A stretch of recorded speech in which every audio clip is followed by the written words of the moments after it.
우리가 아침에 눈을 떠 다시 잠자리에 들기까지 하루 동안 듣고 접하는 소리는 13,000여 개. 수천만 개의 소리와 소음이 공존하는 현대의 도시. 우리는 어떤 것들을 알기 위해 누군가를 이해하기 위해서 끊임없이 말하고 들으며 살아간다. 인간의 오감 중 가장 원초적이라는 청각.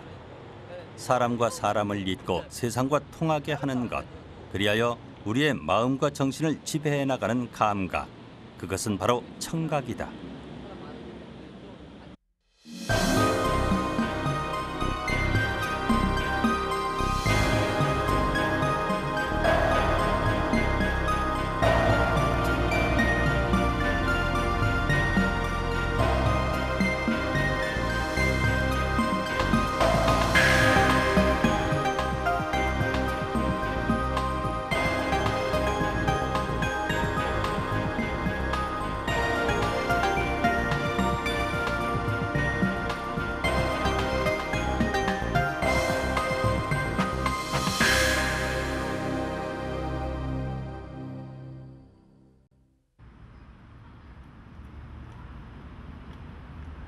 복사했어 지금 반 친구들하고 네가 이거를 꽃을 잎하고 네가 암술하고 이런 거를 갖다 준비해가지고 딸 유나와 이야기할 때면 아빠 차유영 씨의 목소리는 저절로 커진다.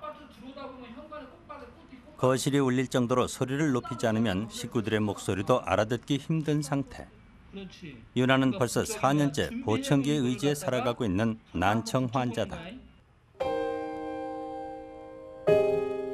유나가 소리를 잃은 것은 유치원에 다니던 6살 때. 별다를 것 없이 자라던 유나는 갑자기 소리가 희미하게 들린다며 난청을 호소하기 시작했다. 친구들이 이야기할 때요. 너무 답답하고요. 또 공부한 거요. 할 때 선생님한테 말한 거요. 너무 답답해요. 초등학교에 들어가 한창 또래 친구들을 만나고 사귈 나이. 하지만 친구들의 얘기를 잘 듣지 못하는 유나는 집에서 혼자 지낼 때가 많다. 소리를 잃으면서 갈수록 내성적으로 바뀌어가는 딸아이를 지켜봐야 하는 부모님의 마음도 편치 않다. 와우 수술을 결심한 것도 바로 그런 이유에서였다. 나는 딱 얘 수술시켜주고 나서 제일 듣고 싶은 게 이게 무슨 소리야. 이 소리를 뭐 제대로 들릴 거 아니에요. 진짜 잘 들린다. 이 소리 한마디만 듣고 싶어서. 지금은 내가 전혀 못 알아들으니까 그게 아주 마음이 너무 안 좋죠. 이렇게 뭐 하고 하면 일단 항상 짠해요. 마음이 항상 무거워요. 그러니까 뭐 지나가다가도 애들 막 뭐 요즘 장난치고 막 떠들고 그러면 그게 이제 항상 딸하고 연관이 돼 버리니까 생활 자체가 아주 항상 편하지 않아요.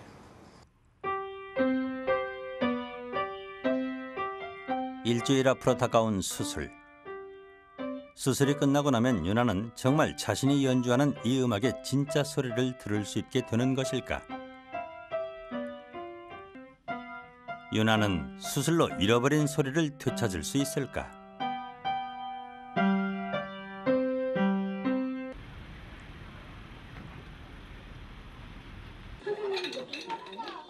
유나의 수술이 있는 날. 인공 와우 수술은 어리면 어릴 따리 많이 늦은 편이다.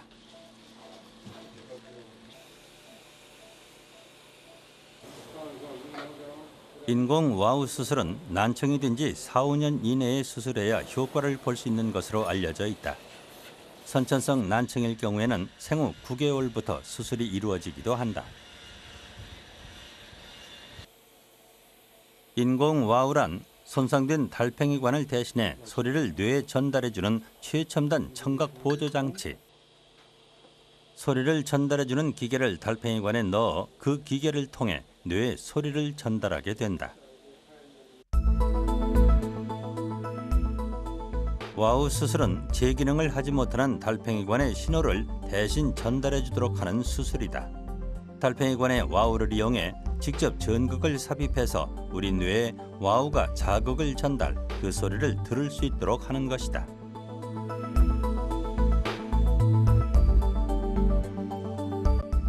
시각장애는 사람으로부터 격리되는데 청각을 잃으면 사회에서 격리된다는 얘기가 있다고요. 청각을 잃었을 때는 더 많은 그 외부로부터 들어오는 정보에서 고립이 되기 때문에 더 큰 괴로움 또는 완전히 사회로부터 격리되면서 자기 경제 활동이 다 중지된다든지 이런 것 때문에 더 큰 괴로움을 얻는데 나중에 청각을 찾았을 때 그 얻을 수 있는 그 여러 가지 혜택이라는 건 아주 막대하다고 생각할 수 있겠습니다. 청각을 되찾는다는 것은 단순히 소리를 들을 수 있다는 것만을 의미하지 않는다. 소리를 듣는다는 것, 그것은 세상과 소통할 수 있다는 것이다. 그렇다면 우리는 세상의 소리를 어떻게 듣고 인지할 수 있는 것일까? 또 소리가 들려오는 방향은 어떻게 구분할 수 있는 것일까? 소리가 오른쪽 귀와 왼쪽 귀에 도달하는 시간에는 미묘한 차이가 있다.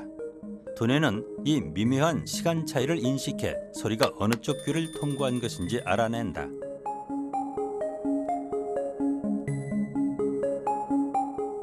소리를 구분하고 인지하는 것은 뇌의 측우엽과 측도엽.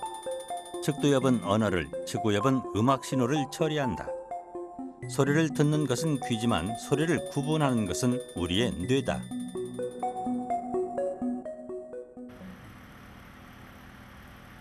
우린 뇌와 청각의 관계를 가장 잘 나타내주는 것 중 하나가 바로 환청이다.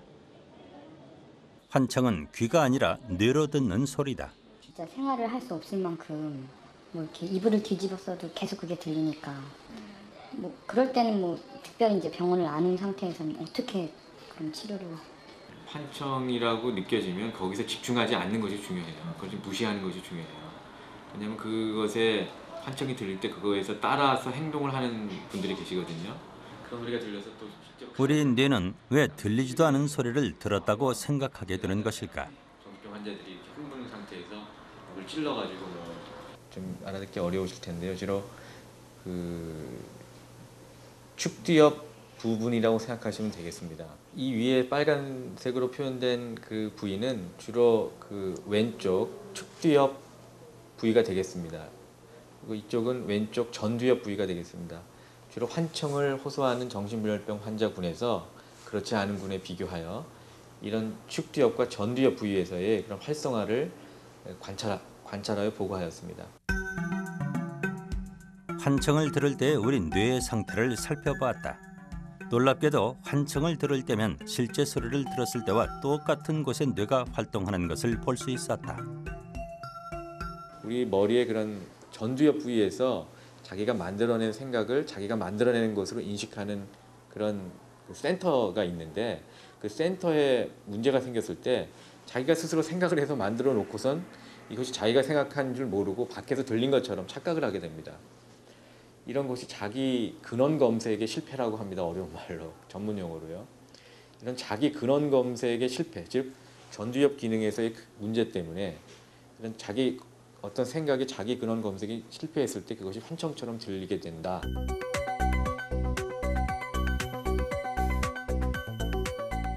음악을 듣고 소리로 사물을 인지하고 대화를 통해 우리의 뇌는 세상과 만난다.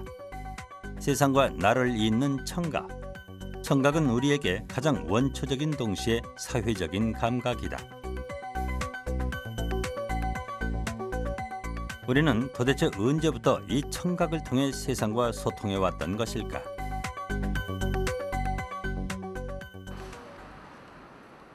한 산부인과.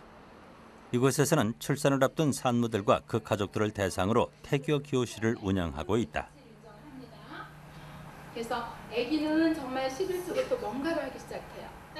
출산이 임박한 산모들에게 요즘 적극적으로 권장하고 있는 것은 뱃속 아기와의 대화인 태담. 한다라는 이 얘기 굉장히 중요하고요. 그래서 20주가 되면 엄마 아빠 목소리를 기억한다라는 거예요. 그래서 어머니가 얘기를 해줬으면 그걸 뭐예요? 태중에서 아기 씨가 아기님이 어때? 기억을 하고 아버지가 얘기해주면 태중 아기가 기억을 한다라는 거예요. 엄마 소리. 그리고 또 전문가들은 태아가 어느 정도 자라고 나면 자궁 밖에서 들려오는 소리를 알아들을 수 있다고 말한다. 태담을 하는 것도 중요하다라는 거예요. 기왕에 태담하는데 아버지가 웃음에 인색한 것 같아요. 그래서 저도 최근에 인생을 살아보니까 정말 적극적인 거. 하하. 그들은 부모의 소리를 들을 수 있다는 것이다. 하하. 호호. 안녕 한별아. 오늘도 잘 놀고 있지? 엄마랑 아빠랑 지금 한별이랑 같이 재미나게 놀려고 왔단다. 아빠가 너무 오랜만에 한별이를 만나서 되게 쑥스러워하네. 사랑해. 예. 아이 좋아라. 한별이 좋아요. 아, 우리 또리 주말인데 잘 놀고 있냐? 아빠가 잘 못 놀아서 미안해. 주말이라도 잘 놀아. 네. 우리 산모분 한번 사랑해. 해보세요. 오늘 하루도 건강하게 잘 지내고 다음에 엄마 같이 만나자.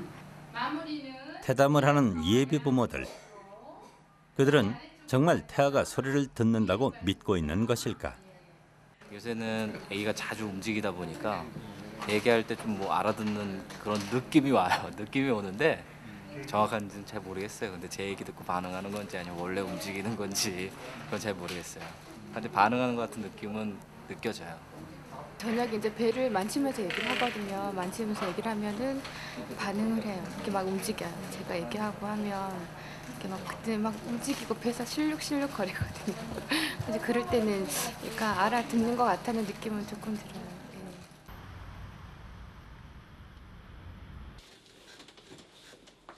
밖에서 들려오는 소리를 들었을 때 태아는 뱃속에서 어떤 반응을 보일까? 임신 8개월의 한 산모. 제작진은 초음파 검사를 통해 이 산모의 뱃속에 있는 태아의 반응을 살펴보기로 했다. 평상시와 마찬가지로 지금은 별다른 반응이 없는 태아. 제작진이 준비한 것은 각기 다른 종류의 음악 3가지. 태아는 과연 자궁 밖에서 들려오는 소리들을 구분해낼 수 있을까? 맨 처음 제작진이 태아에게 들려준 것은 차분한 클래식. 태교 음악으로도 곧잘 사용되는 음악이다. 음악이 들리자 가만히 있던 태아가 조금씩 움직이기 시작한다. 이번엔 좀 더 빠른 템포의 클래식. 템포가 빨라지자 태아는 아까보다 훨씬 더 많은 움직임을 보였다. 이번엔 완전히 다른 종류의 음악을 들려줘 보기로 했다. 앞에서 들었던 것보다 훨씬 더 크고 빨라진 락 음악에 태아는 과연 어떤 반응을 보일까?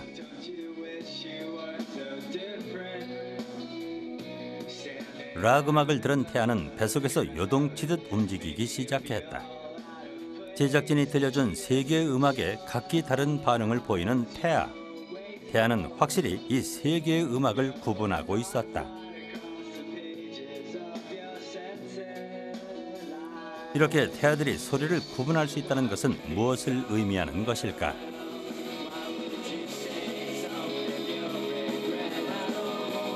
청각세포는 본인 자신이 스스로 그 뇌세포가 완전히 완성되면서 뇌세포 숫자가 완전히 완성되는 20주, 5개월 때 완성이 되는 겁니다. 왜냐하면은 그때 외부의 소리를 들으면서 반응할 수 있는 능력이 생기는 거예요. 뇌세포 숫자가 완전히 완성되는 그 시기가 청각세포의 완성 시기하고 맞물리기 때문에 오감 중에서 가장 중요한 거는 5가지 다 중요하지만은 이거는 뇌세포가 완성됐다는 거. 태아가 자궁 밖에서 들려오는 소리를 구분한다는 것은 이미 여러 연구를 통해 알려져 왔다. 이 논문에 따르면 태아는 엄마의 목소리를 들었을 때 심장박동이 빨라지는 것으로 나타났다. 이것은 태아가 엄마의 목소리와 아닌 목소리를 구분할 수 있다는 것을 의미한다. 자궁 밖의 소리는 소리 그 자체가 아닌 파장을 통해 태아에게 전달된다. 소리의 파장, 주파수. 그렇다면 우리의 청각을 지배하는 것은 주파수일까? 아침에 눈을 떠서 잠자리에 들기까지 우리는 수많은 소리 안에서 살아간다. 우리가 듣는 수많은 소리는 각자의 고유한 강도와 주파수를 가지고 있다. 도시의 소음은 70데시벨 정도. 일반적으로 두 사람 사이에 오가는 대화의 경우에는 그보다 조금 낮은 60데시벨 정도다. 스피커에서 뿜어나오는 음악은 그보다 더 높은 80데시벨. 공사장의 소음과 거의 비슷한 강도를 가진다.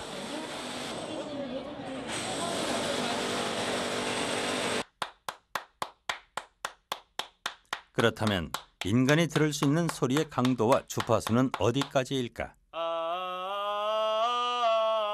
과학자들에 따르면 인간의 귀는 한창 젊을 때 초당 16Hz에서 2만 Hz의 주파수, 거의 10옥타브를 들을 수 있다고 한다.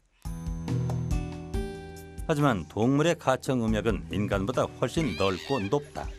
개의 경우만 해도 인간이 듣지 못하는 20Hz 이하의 소리를 들을 수 있다.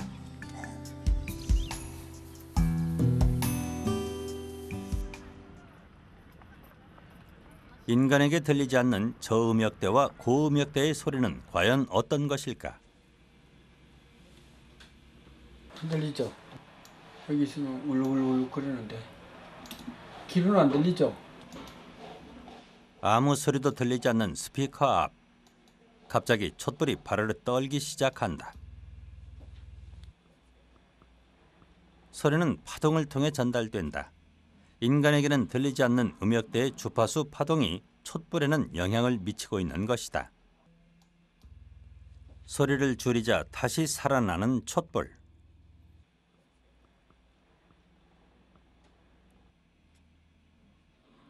촛불이 떨릴 정도의 파동.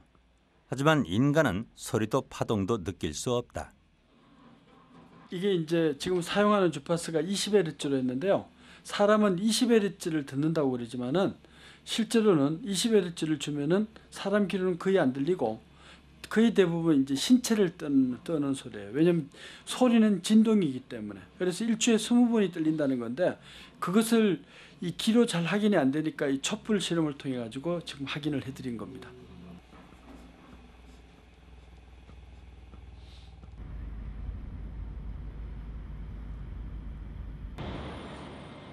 미국 뉴저지주의 한 자동차 잡화점. 뉴저지의 자동차 용품점에는 한국에서는 보지 못했던 특이한 물건 하나가 눈에 띈다. 이것은 동물들만이 들을 수 있는 주파수대의 소리를 내는 장치. It alerts deers, it prevents accidents, and it's one of the safest device out there. It doesn't affect human, but it affects the animals. So they alert of a car coming by. 사람은 듣지 못하고 사슴만 듣는다는 소리. 정말 인간은 들을 수 없는 소리를 동물들은 듣는 것일까? 제작진은 개를 이용해 간단한 실험을 해보기로 했다. 일단 음향 장치를 통해 인간의 가청 음역에서는 벗어난 소리를 동시에 들려줘 보기로 했다. 사람은 듣지 못하는 고주파대의 소리.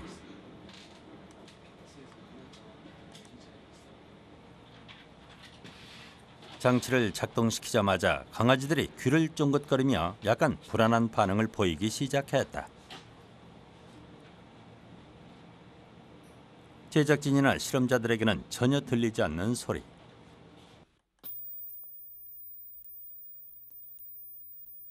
이번에는 좀 더 높은 주파수대의 소리.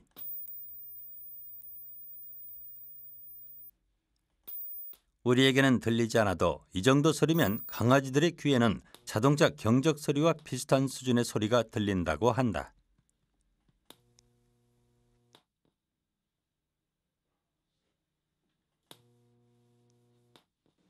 소리 들리나요? 무슨 소리가 들려요? 칙하는 소리. 아니 그 소리 말고는 안 들려요? 뭐 칙하는 소리는 안 들려요?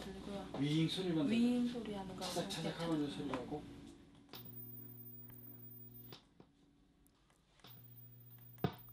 다시 소리를 좀 더 높여보았다. 그죠? 칙하는 소리도 들려요? 강아지는 평소에는 보이지 않던 행동을 하기 시작했다. 갑자기 깜짝깜짝 놀라면서 막 덜덜덜덜 떨고 조금 싹 가라앉고 또 덜덜덜덜 떨고. 저는 아무 소리를 별로 듣지를 못했는데 조금씩 움찔움찔한 게 느껴지더라고요. 사람보다 좁고 작은 귀의 내부 구조. 이것이 개가 고주파를 들을 수 있는 이유다. 귀가 작으면 작을수록 그러면 고주파 이 주파수를 받게 되는데요. 이 사람의 귀는 귓바퀴가 어느 정도 있기 때문에 보통 뭐 가장 민감하게 듣는 주파수는 1000Hz에서 2000Hz고요. 점점 높아지거나 점점 낮아지면은 잘 못 들어요. 이제 그래도 통계적으로 조사를 해보니까 20Hz부터 20,000Hz까지 듣는다는 얘기거든요. 근데 사람보다도 몸집이 작은 것은 즉 귀도 작고 귓구멍도 작고 그렇기 때문에 이 듣는 범위가 사람이 들을 수 없는 초음파 영역, 즉 20,000Hz 이상을 듣는다는 것이죠.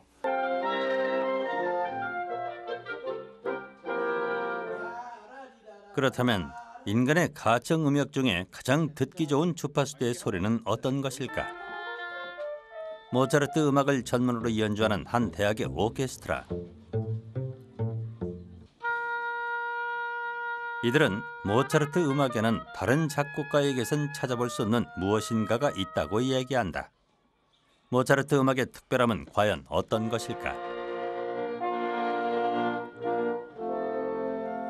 전문가에 따르면 인간이 가장 듣기 편한 소리의 주파수는 1000Hz대.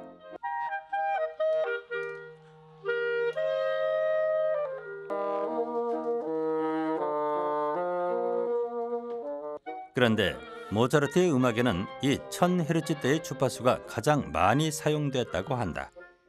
1000Hz대의 음역이 편안하게 들리는 이유는 이것이 심장 박동 소리와 비슷하기 때문이다. 모차르트의 음악의 칼라와 그 구성을 살펴보면 대단히 자연스럽게 짜여 있습니다.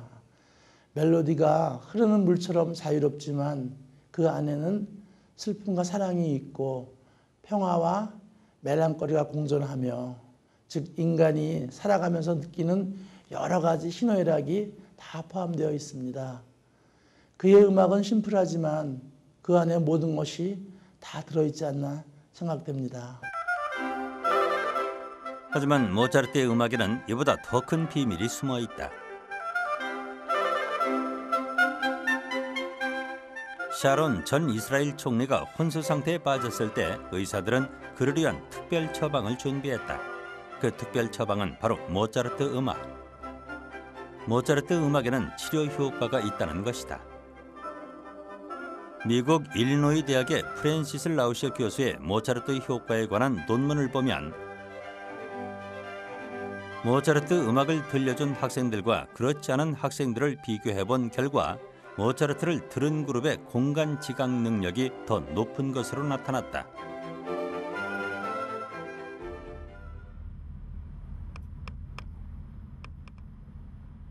미국 일리노이대 메디컬 센터. 제작진은 이곳에서 모차르트 음악을 실제 치료에 응용해봤다는 한 의사를 만났다. 일리노이대 간질센터에서 오랫동안 일해왔던 존 휴스 교수. 그는 이곳에서 20년 가까이 간질 환자를 치료해왔다.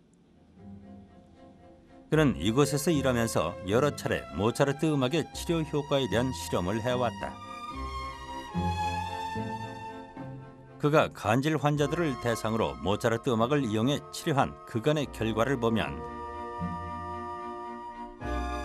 간질 환자 29명에게 모차르트 음악을 들려준 결과 무려 80%에 가까운 23명의 간질 발작이 현저하게 감소한 것으로 나타나 있다.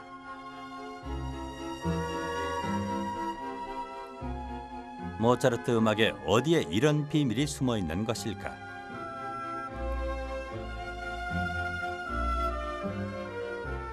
존 휴스 교수에 따르면 모차르트 음악만의 특징이 있다고 한다. 20초, 30초 주기의 진폭이 전곡에 걸쳐서 증가하고 있다는 것. 그리고 특정 멜로디 라인이 계속 반복된다는 것이다. We have so many periodic functions in our brain. When we go to sleep, it's every 90 minutes we have cycles. but it's also every 20 and 30 seconds for other periodicities. And if you look at any enzyme or hormone in the brain or in the body, it's periodicity that makes such a difference. And I would generalize and say the older people get, the more they know that periodic functions make them feel better. Periodicity is really the secret of good health.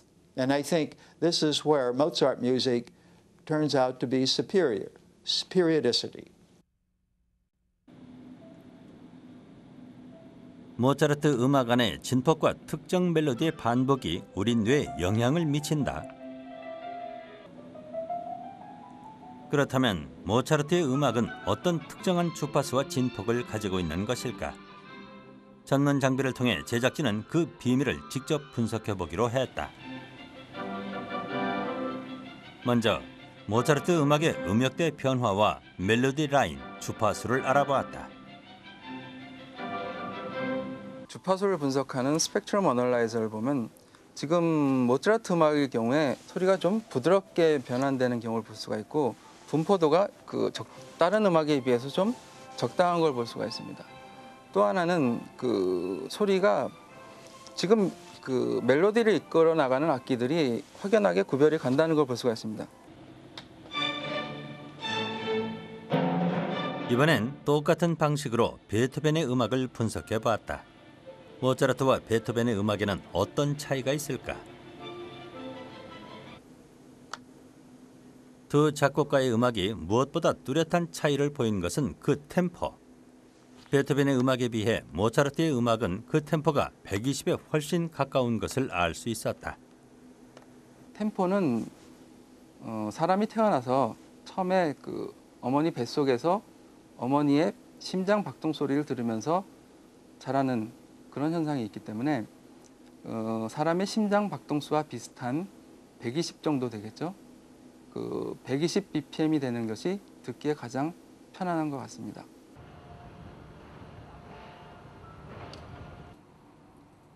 그렇다면 모차르트 음악의 이런 특징들이 우리의 몸에는 어떤 영향을 주고 있는 것일까? 이번엔 베토벤 음악과 모차르트의 음악을 들었을 때 뇌파 변화를 보기로 했다.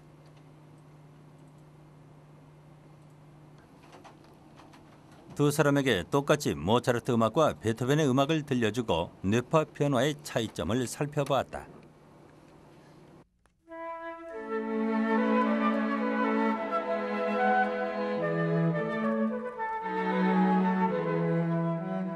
들어서는 쉽게 그 차이점을 알 수 없는 모차르트와 베토벤의 음악.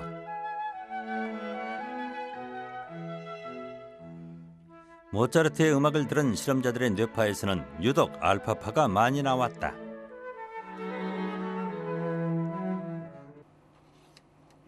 이번엔 베토벤의 음악.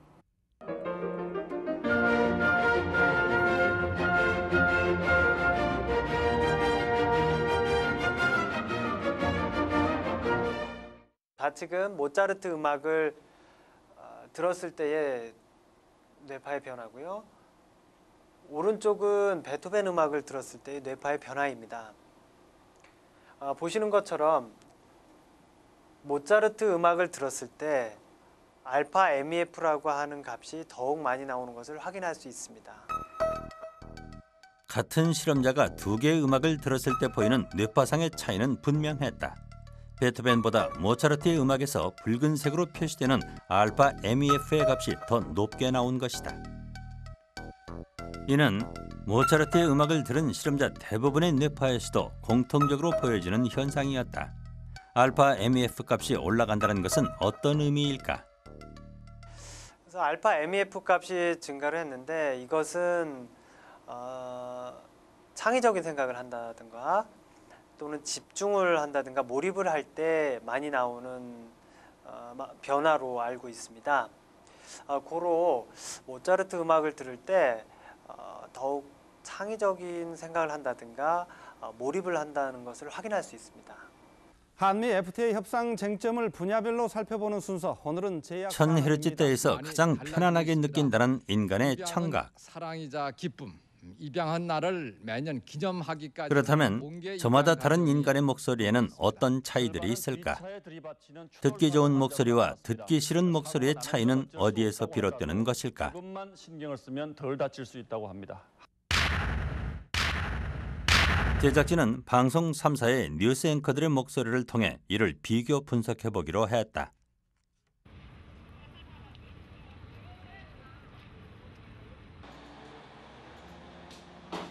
목소리를 분석하는 데는 여러 가지 방법이 동원된다. 농수로가 엉터리로 시공돼 모내기철 농사에 큰 차질을 빚는 곳이 있습니다. 문제 제기 이종석 통일부 장관은 어떤 난관이 있더라도 개성공단 사업을 그중 가장 일반적으로 쓰이는 것이 목소리의 주파수와 음역대를 알아보는 것이다. 목소리의 속도와 음역대가 호감과 신뢰를 주는 결정적인 요인이 된다. 대표단을 확정해서 오늘 오전 북측에 통보했다고 밝혔습니다. 방송 3사 앵커들의 목소리는 비슷하면서도 조금씩 달랐다. 수백억 원을 들여 완공한 농수로가 엉터리로 KBS 앵커의 경우 3명의 앵커 중 말의 빠르기가 가장 빨랐고 서영준 기자가 현장을 고발합니다. KBS가 집중 보도하고 있는 불량 방독면 속보. 굳이 이름을 붙인다면 서하동추. 왜 이런 현상이 MBC 앵커의 경우에 있어서는 가장 무게감이 느껴지는 이름을 목소리로 붙인다면 서하동추. 왜 이런 현상이 나타나는지 김승환 검찰이 동시 소환을 통보한 뒤에 이에 응하지 않을 경우에는 체포영장을 발부받아 신병 확보에 SBS는 가장 고음의 맑은 목소리로 밝혀졌다. 협의하기 위해서 정세현 전 통일부 장관을 수석 대표로 하는 몇 명의 대표적인 앵커들의 이 주파수 스펙트럼을 비교를 해보니까요.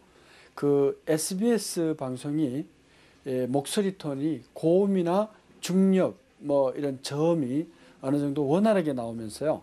이 앵커가 이렇게 말을 하는 속도가 어느 정도 이 속도감도 있고 상당히 이제 좀 경쾌하게 진행하는 이런 그 분위기에 있는 반면에요. 이 KBS는 이 저음이 상당히 강합니다. 그리고 고음이 좀 이제 빈약한 편이기 때문에 그것을 어떻게 보완을 하느냐면은 말을 빠르기로 해가지고 빨리 진행을 함으로써 그것을 이 보완하고 있다는 것을 느낄 수가 있고요. MBC인 경우에는 저음보다는 아주 고음 쪽에 이 톤이 강한데 이런 톤을 이제 그 보완하기 위해서는 말 그 진행 속도를 천천히 느릿느릿하게 함으로써 무게감을 얻고 있는 이런 소리의 특징이 얻어지고 있습니다. 이번에는 일반인들의 목소리 중 가장 호감도가 높은 목소리를 찾아보기로 했다. 그 소리를 듣고 이상하게 왠지 모르게 이 소리에 대해서는 호감이 간다든지 친근감이 간다든지 아니면은 싫지는 않다든지 4개 중에서 하나를 선택하는 거예요. 자, 첫 번째 남자 첫 번째. 신의 증손녀 딸이라는 것을 알 수 있었다. 소녀는 겨울에다 손을 잠그고 아니야? 물장난을 하고 있는 것이다. 소녀는 개울가에서 소녀를 보자 곧 윤초신의 증손녀 딸이라는 걸 알 수 있었다. 소설 소나기를 각기 다른 4명의 남자가 읽어 학생들에게 들려주었다. 엇비슷하게 들리는 4명의 목소리. 이 중에서 학생들이 찾아낸 가장 호감 있는 목소리는 어떤 것일까? 그리고 그들은 왜 그 목소리에 가장 많은 호감을 느꼈던 것일까? 저는 세 번째 목소리가 가장 듣기 편안했습니다. 저음 부분이 이렇게 특별히 뭐라고 설명해야 될지 모르겠는데 저음 부분이 부드럽게 연결되는 것 같았습니다. 세 번째 목소리가 다른 목소리들보다 좀 또렷해서 듣기 좋았고 그 다음에 첫 번째 목소리가 안 좋았는데 좀 이게 귀에 거슬리는 듯한 좀 목소리가 나서 안 좋았고요. 소녀는 개울가에서 소녀를 보자 곧 가장 호감 있는 목소리로 학생들이 꼽은 것은 세 번째 목소리였다. 손을 잠그고 물장난을 하고 있는 것이다. 신의 증손녀 딸이라는 것을 알 수 있었다. 소녀는 겨울에다 손을 반대로 다소 목소리가 불안정하게 들렸던 두 번째 목소리는 가장 호감도가 낮은 목소리로 선택됐다. 못하기나 한 듯이지. 사람의 목소리는 지문과 같다고 한다. 비슷한 목소리일지라도 그 스펙트럼을 분석해보면 저마다 고유한 특징을 가지고 있다. 호감도가 높은 목소리의 경우 그 속도가 일정하고 낮은 음역대가 촘촘히 나타난 반면 호감도가 낮은 목소리는 반대로 음성 스펙트럼이 거칠고 저음이 불안정한 것으로 나타났다.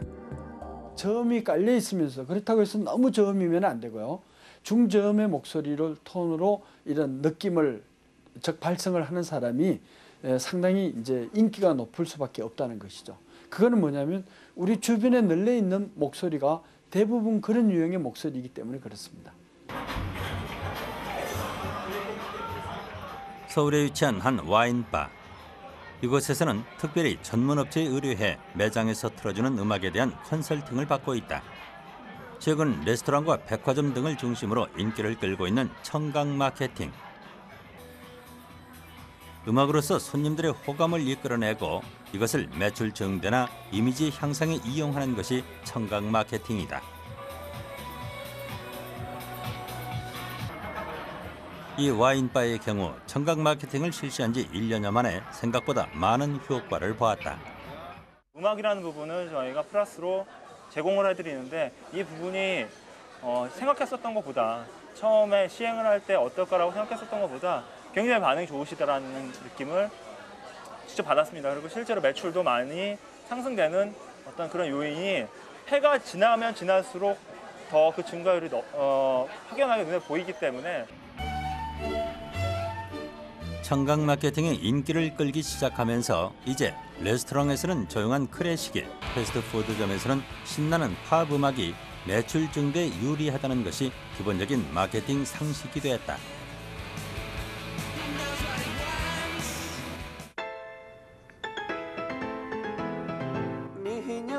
광고는 청각 마케팅이 가장 활발하게 이용되고 있는 분야 중 하나다. 광고에서는 귀에 듣기 편안한 주파수대의 노래와 단순한 멜로디로 반복 학습의 효과를 노린다.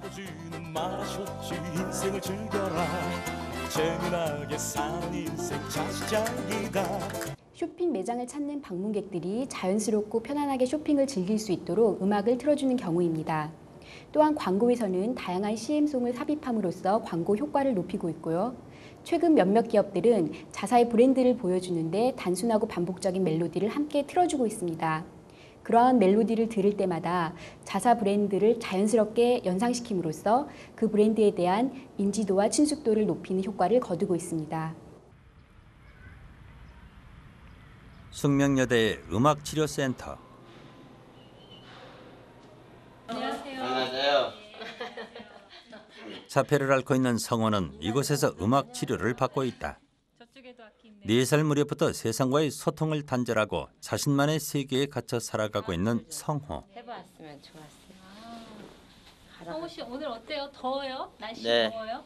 더워요? 네. 오시는데 힘들었어요? 네. 네. 대인관계가 처음 보는 사람하고는 되게 좀 어려워. 잘하셨어요? 네. 예, 간단한 거는 해요.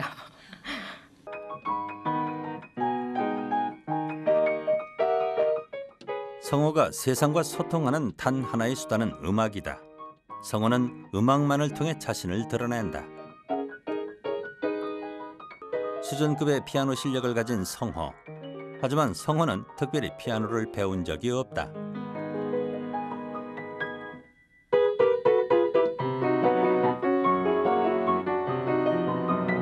귀가 특별히 발달하고 이런 거는 몰랐고요.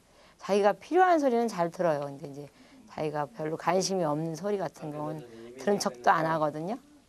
들은 척도 안 하는데 이번 얼마 전에 이제 피아노 하고 하면서 처음 테스트를 한번 받았는데 굉장히 좀 여덟음을 동시에 눌러도 분리해내더라고요. 그래서 처음 알았어요. 와, 좋아요. 하나 더. 2개 더 하세요. 선생님도 하나.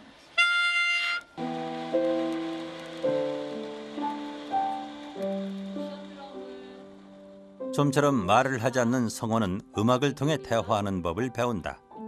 음악을 통해 자신의 의지와 생각을 표현한다. 청각은 그에게 있어 유일한 소통 수단이다. 이렇게 바가 있네요. 어떤 건반이든 마음대로 치면 돼요. 네, 모차르트나 리스트를 연주하는 거 아니고요.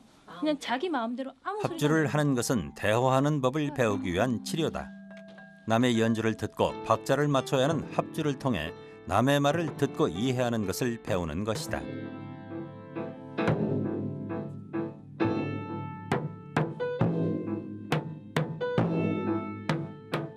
자폐의 경우에 있어서는 청각을 이용한 음악 치료가 그 무엇보다도 가장 효과적인 치료 수단이 되기도 한다.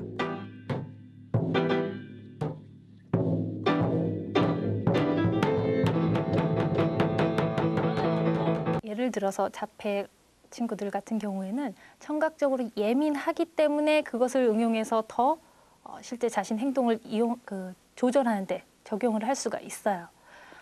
다른 사람과 같이 교류하는 경험, 차례를 지키는 경험, 이런 경험들을 실제 할 수도 있기도 하고요. 그 대신 발달이 되어 있다는 것 자체가 자신이 원하는 음악을만을 고집할 수 있는 상황도 굉장히 빈번히 있거든요.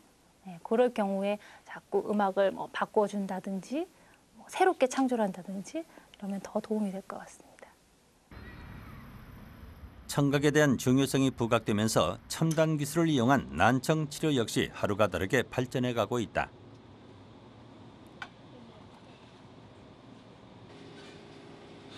전남대 장철호 교수는 사람의 귀 뒷뼈에서 줄기세포를 분리해내 난청을 치료하는 새로운 치료 기술을 연구 중에 있다. 이게 지금 이제 귀 뒷뼈 골수 조직에서 이제 간엽 줄기세포를 분리한 것입니다. 그래서 지금 보이는 것들이 간엽 줄기세포입니다.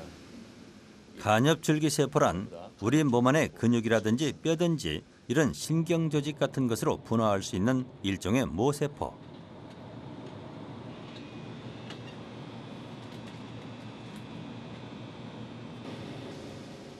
장 교수 팀은 혈액에서 간엽 줄기세포만을 분리해 청각신경세포를 재생해냈다. 자신의 몸에서 분리해낸 줄기세포로 새로운 청각신경세포를 만들어 이식하면 원래와 유사한 청각을 되찾을 수 있다는 것이 장 교수 팀의 설명이다.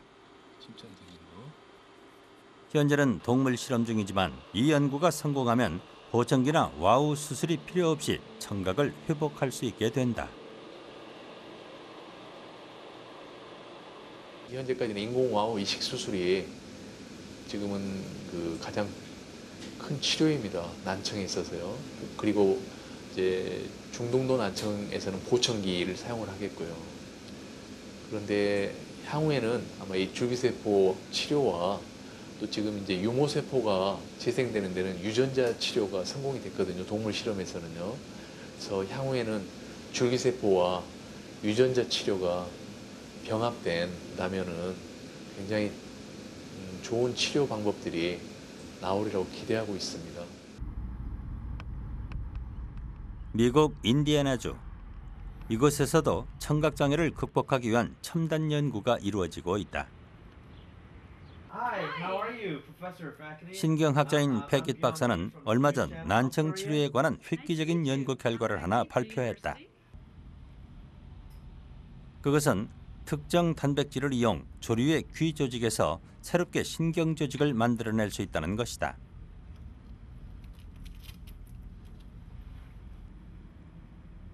조류의 경우 죽어버린 청각 모세포를 스스로 알아서 회복시킬 수 있는 유전자가 있다. 패킷 박사의 연구는 조류의 이런 청각 모세포 재생 시스템을 인간에게 적용시키는 것이다.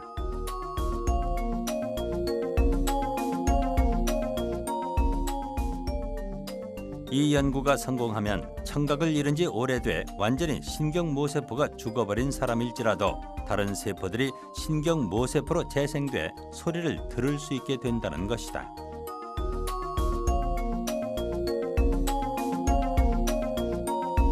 Certainly one line of research that's being pursued for the last almost 20 years is to try to figure out how is that happening in a bird, and we might be able to stimulate that process in a mammal.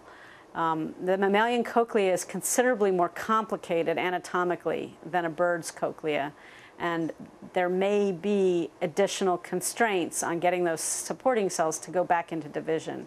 They do seem much more highly differentiated, or they have much more specialized functions in a mammal. And that might be why it's harder to get them to turn into a stem cell-like cell. But we're certainly hopeful that that's a possibility.